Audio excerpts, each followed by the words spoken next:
Hi, I'm Marie Eldredge. I'm an educator for Handi Quilter, and we are in the American Patchwork and Quilting Crafts Lab. I like to quilt piano keys on a quilt. I think they bring attention to whatever they're directed towards. So you have these straight lines pointing right towards a curve or a block, and they really accentuate your quilt. They're easy to do. We're going to start out with a straight ruler, and I have my ruler base, and I also have the Surefoot. So the first thing that I want to do is mark my quilt. I'm using an air erase marker, and I'm going to make a gap of about a ½ inch. So the first thing I'm going to do is start from my corner, and I'm going to just make that diagonal. From my corner, I'm going to make ½ inch marks. It's easiest from the corner to end up in the right. If you're in the middle of the sashing, you can change that gap just a little bit, but the attention is going to go to the corners, so you want to make sure that those are right. So I'm just going to mark a ½ inch. Now that I have those marks, I can bring in my machine, and you can see with this machine that I have a laser light, so I can put it right on that mark that I made. Oh, that's so sweet. Just lines up perfect. Okay, so we'll just lock in that stitch. I'm going to stitch with the needle at the down position selection. And now as I bring in my ruler, I have grid lines on here. I can keep a grid line that's going this direction against my seam line so that I stay square, okay? So first we'll go across. And I actually like to go back on the same line. I'm ready to travel on and do my next piano key. So I have the grid line on the ruler lined up with my stitching there, and I have it on this edge of this piece. So against the seam, now I'm going to go across, and I like to double stitch that. It also gives it a better look. I like the look of it. So you can use your ruler and go across until you get that ½ inch. So that's going to be, the grid line is going to be against your stitching.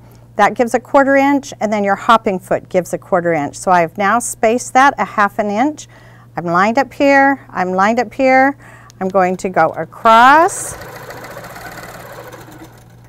and back on the same line. Okay, this is that decision where I have this seam right here, which is very much going to get the attention. So I need to put the next one right in that. So I measured it so that it would be right close to there. We'll just go over and back. All right, now we're going to come across a ½ inch. I measured ½ inch on this side. I also went ahead and marked a ½ inch on this side. So I'm going to go across, keeping my grid line straight here and my grid line straight here. I'm going to go across until I hit that diagonal line, and now I'm going to turn and go the opposite direction, which if I keep my ruler straight by lining up this grid line and making sure I'm straight on this side, I should come right to that point. So we'll just go across, and then here's my dilemma. I have already sewn these 2 on each one. So I think the corner is going to look different if I don't stitch on it again. So I'm going to go back to where I started from so that the corner doesn't look different from the sides. All right, and again, we're just going to travel in that side till we get to the next point. I can line up with my ruler and make sure I'm at a ½ inch. I'm actually going to raise that so I can see if my there it is. My laser is right on my marking, so I know I'm set there. I know I'm set here, and I have grid lines to line up here. Oh, that laser point helps so much. All right, there's that one. And line up and go across. Come back on the same line and across.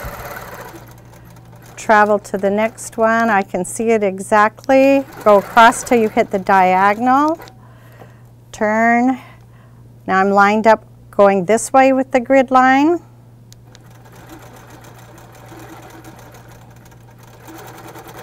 Now, usually I would have my fingers right up there, but I had them move back just for the camera so you could see. But you want to have your fingers right where you are stitching. Just have control of that ruler right where the stitches are going. All right, we're going to go across this way, and we're finishing off this corner. So that's a choice of how far you want to go into the corner. I usually don't quilt all the way into the corner. Okay, now I have a trick for you. I have another tool that makes doing piano keys easy. This is called the line grid ruler, and we'll just move this down here so we can start right at the corner. See how that finished that off? This is a line grid ruler, and this is one of those that has the gap to put your foot inside. All right, so first of all, we're going to put the ruler on. So when I put this on, I want the gap to be away from me. I want it to set up the gap between the piano keys. So that's how I remember it. The top of it is going to give me that security of a straight line there. So the first thing I'm going to do is I'm going to stitch over until I hit my ruler. So that set up my gap.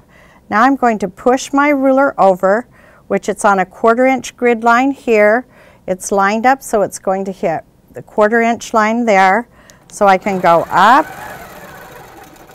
Okay, now I have a ruler at the top, so I can just follow that. I'm going to go to that corner. This is setting up my gap, so I'm going across to the gap in my ruler. That's how I remember it. All right, so across, move my ruler over, and now I'm coming down. Okay, I'm going to stitch over to set up my gap. Okay, so I stitched to my gap. Now I'm going to move my ruler over. I have a 1/4 inch line here, and I have a line up here. I also have ruler at the top, so I can stitch across there straight. Okay, let's take this ruler away and have an aha moment. There you go with those nice straight piano keys. 2 tools to get the piano keys on your quilt. I know you'll love them.